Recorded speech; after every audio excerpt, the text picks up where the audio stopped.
In this video, we're going to take my 335i and see how much faster it runs doing a full stage 1. So I've done catless downpipes, air intake, tune, and it's all stock intercooler, blow-off valve, and all that. We're going to run it in the quarter mile, see what it runs stock, and then tune only, and then full stage 1 and tune after that. Then do some street races at the end too. All stock, no tune, air filter, muffler, everything. Traction control off. We are uphill a little bit, about 2,500.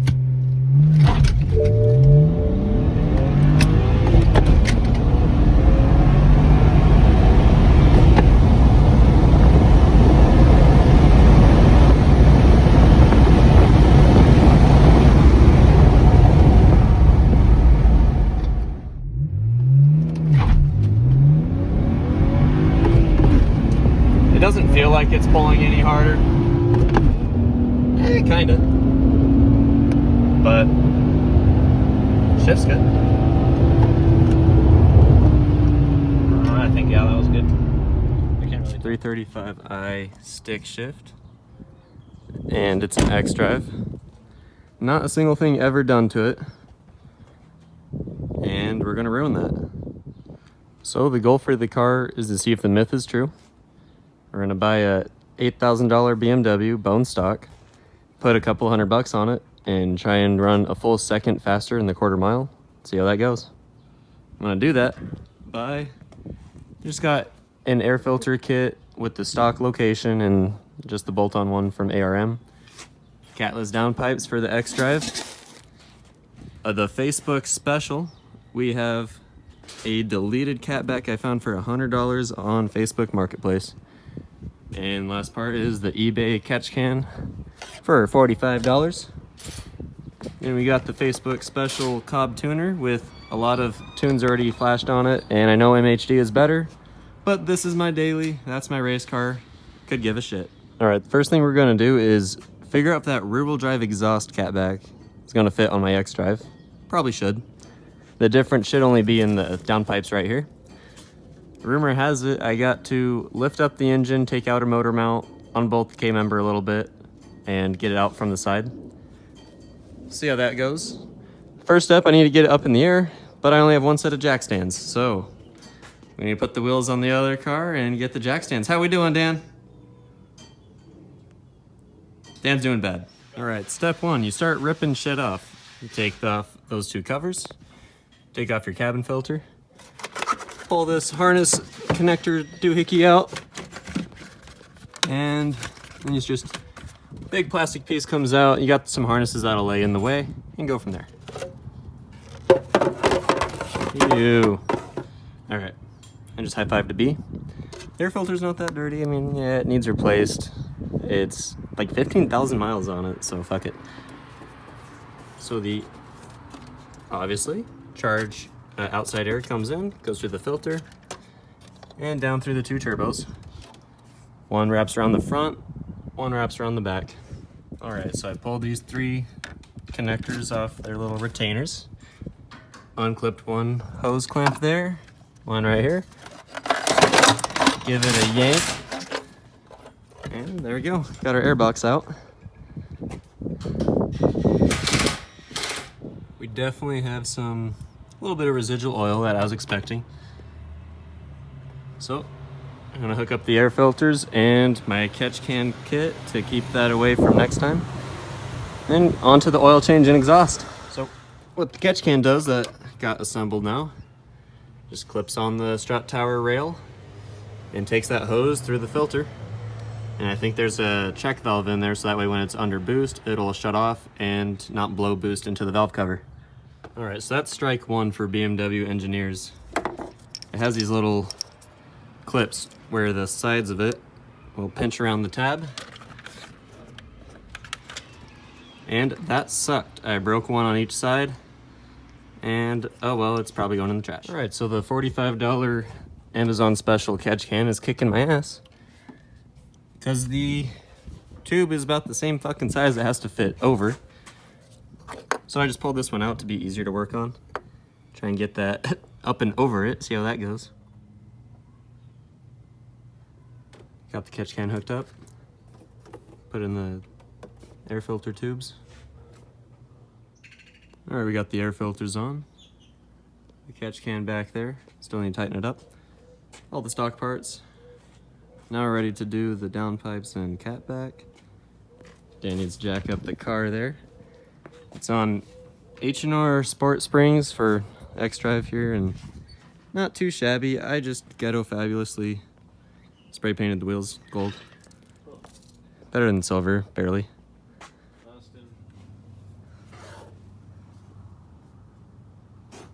Very annoying. Top end's going back together, getting it in the air for the downpipes.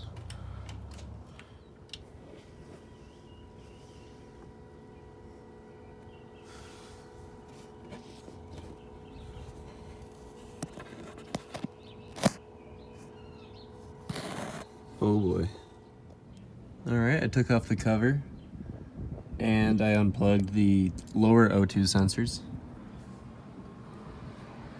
The upper ones, come to find out, come up through here and down around the back of the engine, which means I have to take all this back off again, and that's unsettling. So then you get the upper O2 sensors out. Next thing you do is unbolt it from the cat back, realize that your car's a piece of shit and it's rusty, and then you just ended up cutting it with a Sawzall. Took me about 45 minutes, and you know, a couple of blades that I got demolished, but all right, now we're committing.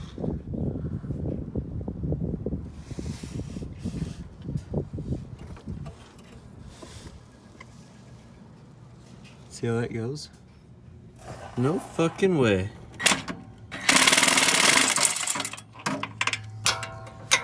All right, that's the second V-band.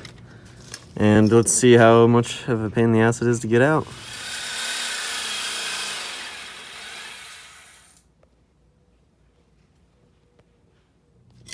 First cut the two on the back just because my clamp was too rusty. And then I cut this one on the bottom pipe.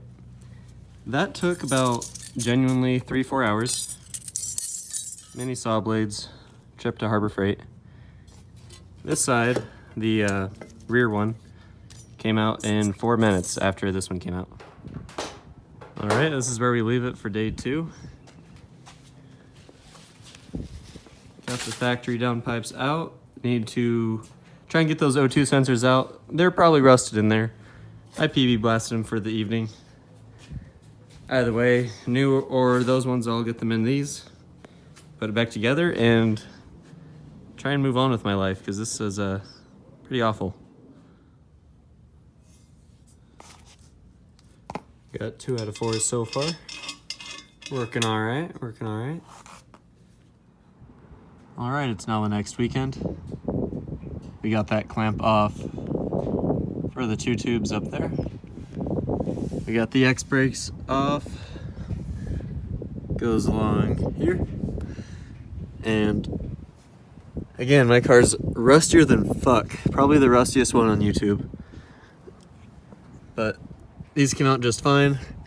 I clearly don't want to undo those, so I'm just popping them off. It's not going great. That side took like an hour.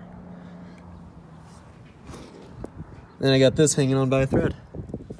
No, come back. All right, here's the stock one. Got the cats and the X pipe with the big muffler pack. And my other stock one I'm replacing, deleted. It has a muffler X pipe thingy instead of that, and I don't know why. But obviously it's gonna be very annoying.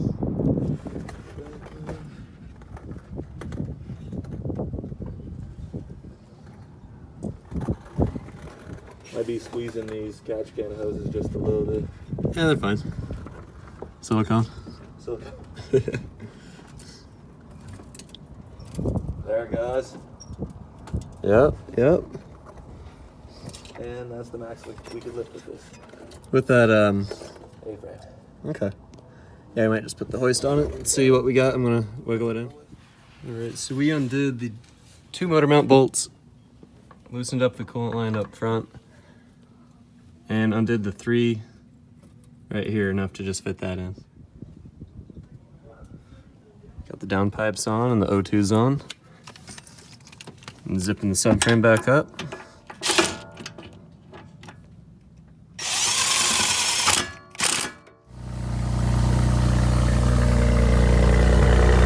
We're so far in.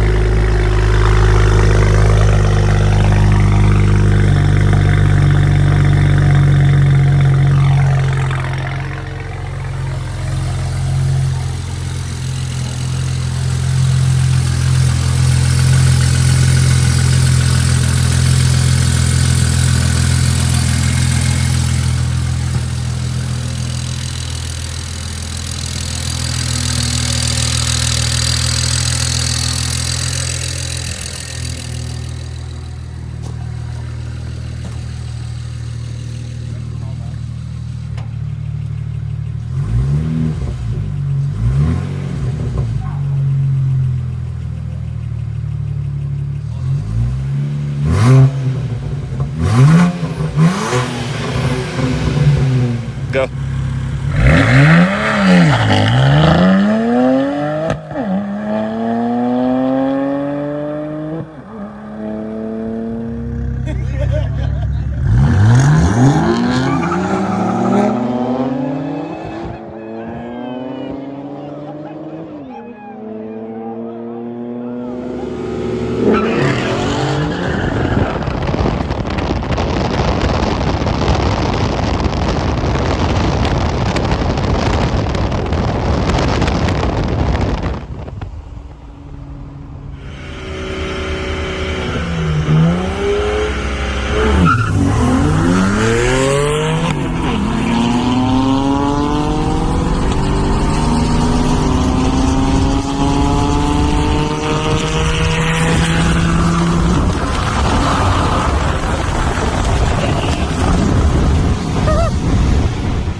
To summarize, I had it bone stock.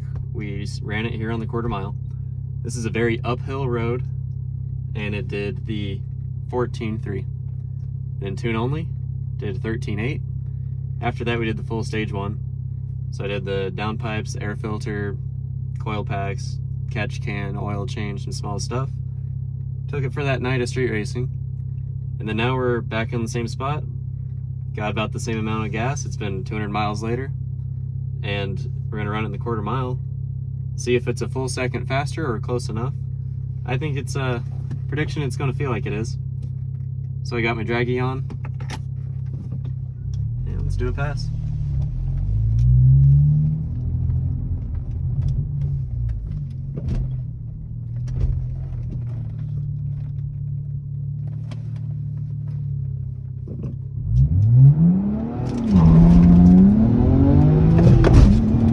All four did definitely spin.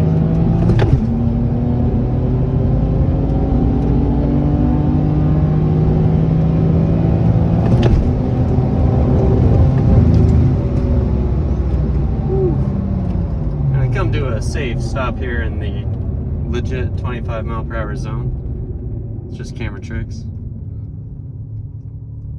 All right, let's see what it is. So 14.3 to 13.4 at 100. 60 foot, 1.92.